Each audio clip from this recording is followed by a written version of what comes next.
Bryan Callen went on Joe Rogan's podcast and performed at Joe Rogan's Comedy Club.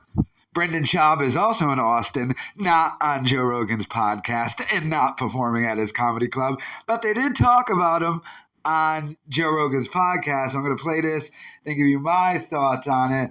Let's see what Joe and Bryan Callen had to say about Brendan Schaub. People. Yeah. You know what we're doing on Fire and Kid, right? What are you doing? We're gonna have Brendan Schaub get more brain damage. Well, I have to talk him into that. There's a number. You're not talking him into that. We're talking. What the fuck is wrong with you? There might be a check. I might be his manager. One of the most traumatic moments in the history of us doing podcasts together is convincing him to stop fighting. I know, and I'm pulling him back in. Now listen. Why? Hey, if there's a number on the check. You're like the Colonel in the Elvis movie. I am. I'm a bad guy. Piece of shit. But how about this? Mighty Mouse, Bradley Martin. You got a gambling problem or something? Yes. I'm putting all my money on Derek Lewis. And so is Brendan. Bro, I would too. I can't bet on the UFC, but I'll bet on that. Brendan. Sorry, Brendan. So the reason why Rogan, he wants that is because Brendan's comedy and podcasting career is over. So there's no money being made there.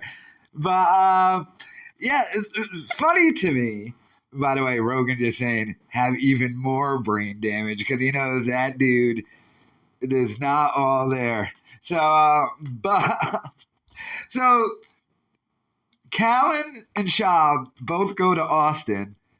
Only Callen gets on Rogan and gets to perform at the Comedy Mothership. Schaub doesn't, but him and Callen, I think, are doing a podcast or a show with Alex Jones that's going to be coming up soon, so I'll probably post something about that, but it's hilarious to me that Rogan wouldn't have Schaub on, nor at his comedy club. And I played that clip a while ago, Schaub saying, look, there's some people he had to tell they can't be at his club because they're not headliners. Schaub is one of them, and that's obviously the case, and why he will not even allow Schaub to perform there. Let me know your thoughts in the comments.